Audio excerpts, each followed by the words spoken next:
My first purchase was a piano and a bunch of honey buns. I remember I had a drawer in my condo, all honey buns. I was tearing that stuff up. Hello, I'm Jonathan Stewart. This is Kawann Short, AKA KK.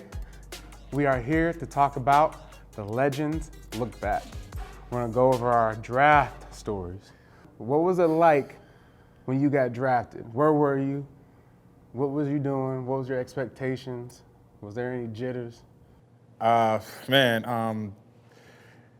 was 2013, April. I was a late first, early second guy. I could have went, but I decided to just stay home just to, try to save the embarrassment. So me and my family just put something together at the marina, and we had to rent it for 2 days just in case. And I think the most nerve-wracking thing was that I told my mom that I was talking to Carolina Panthers and I was talking to Dallas Cowboys. And my mom telling everybody in the room, shh, shh, shh, shh, shh. Telling everybody in the room, shh, shh. And next thing you know, I think they called Travis Frederick. And it just was like more of an embarrassment that my mom made that big announcement, like, everybody be quiet. My baby about to get drafted by the Dallas Cowboys. Heart was beating fast and everything. From that day, I just put my best foot forward and just said, whoever give me gonna get a good guy. Yeah. But how was your experience? You're a first round guy, so I didn't have that privilege. Well, yeah, first round. My story was a little bit, had some hurdles, some hiccups, with injury. I had toe surgery going into the draft, and I was projected to go, top 15, and hearing on ESPN, as I got off-season surgery by the team doctor, Dr. Anderson, here in Carolina, lo and behold. But looking back, it was hard because I was making a decision and really putting all this in God's hands as far as me leaving college and going to the pros while I'm hurt. And not only was I hurt, I had to get surgery. And so surgery before draft is not the best thing, especially when you have high expectations. You go to the combine, I wasn't gonna run my 40. Doug Williams is like, hey man, if you fast, you fast. Wait, so you didn't do the combine? I went to the combine, but I wasn't going to run my 40. And thank God I did. I mean, times are different now. Yeah. Guys show up to the draft and they're like, nah, I don't want to do anything. But I feel back then it was a little bit of proving, especially a guy being hurt, can you run hurt? You're running back. That was kind of what my mentality was. I'm not going to really show how fast I am. I'm showing that I'm running hurt. Yeah. Because literally 2 weeks later, I had surgery on my toe. That's interesting. Ran a fofo through the door. Look at that. Leading up to the draft, my agent asked me if I wanted to go. I did not want to be on TV because of the same thing that you said, the embarrassment of being the last guy in a room. And especially me being in a walking boot at that time. I actually thought I was going to be a second round guy, third round guy. On TV. But yeah, man, I was at home with my family. In Olympia, Washington. My mom had some friends over, a nice, tight group, people that are close to us, and basically just cooked out and just hung out at the house. It's interesting because they didn't call my phone, they called my mother's phone, and I'm over there just mingling with my people, and my mom ran and basically shoved the phone in my face. So I picked it up, and it was Gettleman. And he was just like, how you feel? You want to be a Carolina Panther? And I was like, yeah, but this is right after they took Star the day before. So me and my agent that day we was just all over the place. We didn't think that they was going to call. So I talked to Dave, and he was just like, man, we're excited to have you. We went through this process, and you're the right guy for us. Then he put, Coach Rivera on the phone, and he was just saying the same thing. It's like, man, we want you. We're glad we hate that you didn't go first, but we're glad that you slipped into our hand. And with Eric Washington, he called him and he was like, man, I knew you was going to be the guy for us. And the one thing he told me from day one was it's no red shirt in the NFL. So, that was one of the things that always stuck to me. So you still had the mentality of not making the team after you was drafted. Yeah. Talk about that. From Gettleman to Rivera to Coach Washington, like I had this big knock in college that, he's not a high motor guy. He take plays off and this, and it was just a lot of stipulations. Did you take plays off?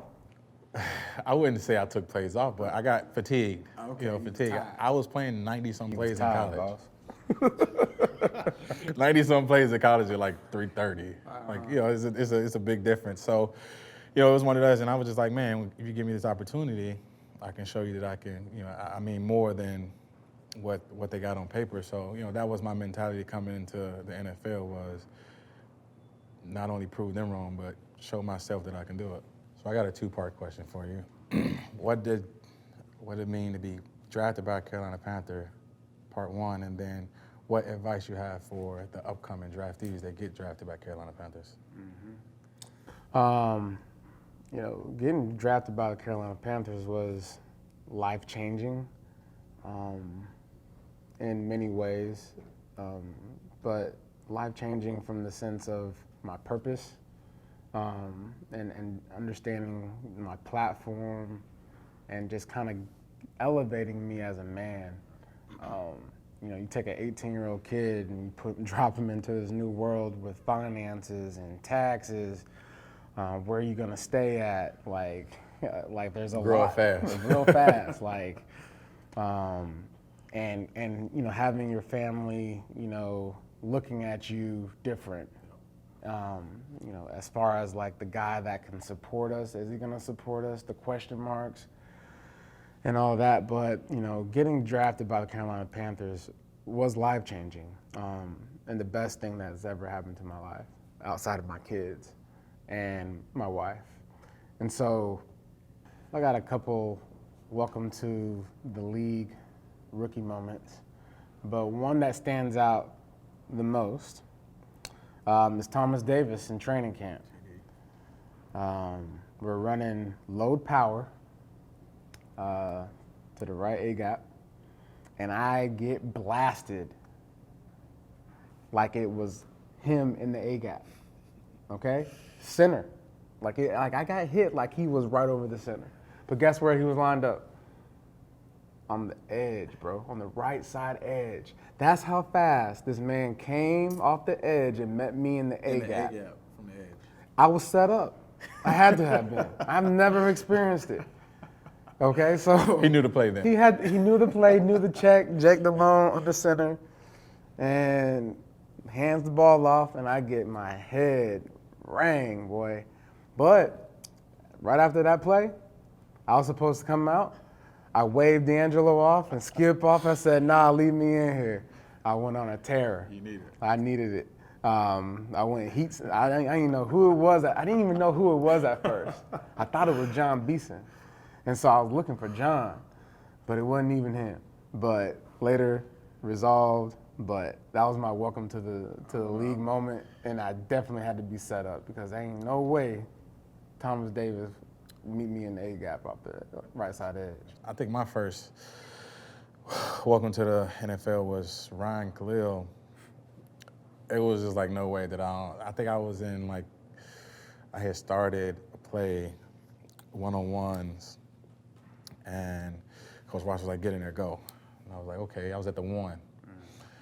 And not knowing how the speed is of, it's the difference between walk-through, getting the plays and, situating, and then it's between, one-on-ones. One-on-ones, I didn't know they take it that serious. Mm-hmm. And then I came, and it was just like, this is before technique and all that. I'm trying to get a swim move, and he just, I probably still sore to this day, but he just got me, and it was just so fast.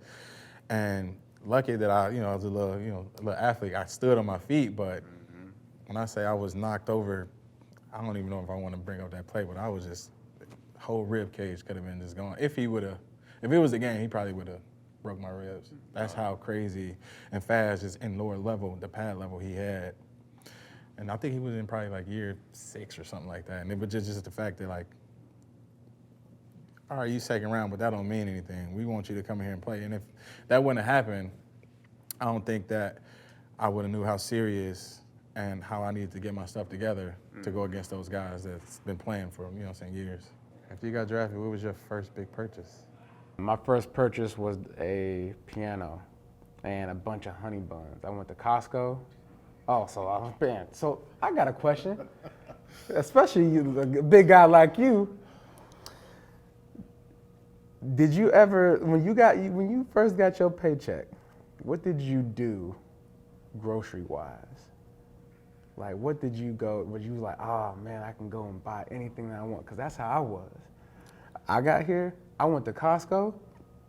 I had like a drawer. I remember I had a drawer in my condo, all honey buns. I had another drawer, all Skittles. Another drawer, all little mini bag Doritos. I was tearing that stuff up, nutty butters, like all kind of stuff. Because you're just so excited, because like you think to yourself, like, man, like when you was a little kid, like one day when I have some money, I'm gonna buy all the sweets, because my mom won't let me have a honey bun right now.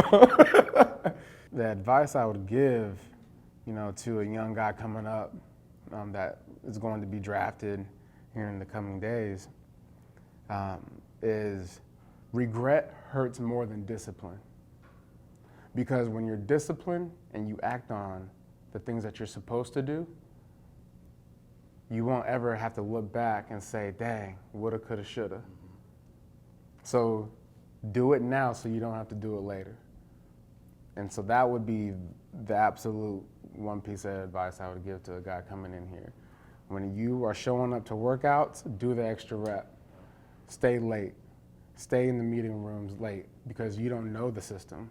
Get to know the system. If you're an offensive guy, go sit in those quarterback room meetings. Go ask to sit in with the offensive coordinator and get to know a little bit more in depth of what other positions are doing. Same thing on the defensive side, right? Talk to the defensive coordinator. Talk to your position coach more. Stay late, because what that's going to show, it's going to show the vets, it's going to show the organization that this kid is coming here and we can trust him because he's out here putting in the work and the effort, not just physically, but he's mentally prepared, he's spiritually in this, he's passionate about being in the NFL and about being a Carolina Panther. When I got drafted, my mind was just all over the place, but from pro day to the day before pro day and to the individual workouts where Carolina came and took me to dinner, sat me down at a table, grilled me for a couple of hours. I had went home that night and was just like, man, I actually talked to my agent. Was like, I don't know. These guys are here, some tough cookies, and it was Wash, I think Don Gregory, and I think Sam Mills. Not only did they came down there for a mission, they came down there to try to get the worst out of me to see how I would react. And I'm a guy that you're gonna see probably a couple of emotions that, yeah. So, and the day I got drafted and I came down and Gettleman said, this is why I sent these guys here. These was my tough, my three-headed monsters that I think can get it out of you. And you didn't fold, you didn't doubt, you didn't waver. And that's the type of we need over here. And I was just like, man, although I felt some type of way, but it was for the greater good that I've known who myself is as a person, but as a player as well. And for this organization to take this chance and come get me, it just meant the most. And I was going to give everything I had in my soul to, try to flourish and give this organization what I had in me. And I think what I would give to a guy that's going to get drafted, man, is just slow down and just breathe. It's simple. It can go a long way. Just breathe, because at the end of the day, everything's going to start moving fast. And if you just keep moving without taking a breath, man, it's gonna overplow you, and you're gonna go everywhere. And that's where the mental aspect of football comes into play. So, man, it's gonna happen, whether you get drafted first round or sixth round. Just breathe, take on that chance, take on that environment, that opportunity, and make the best of it. Well, hey man, thanks for showing up on time and then talking draft memories. This was special, man, because it was actually stuff that I didn't know about until now. You know, this is cool. Likewise, man. I appreciate the invite, appreciate the insight of how you coped and what you did going forward, man. It was just a blessing to be in your presence, man. I appreciate that. My God.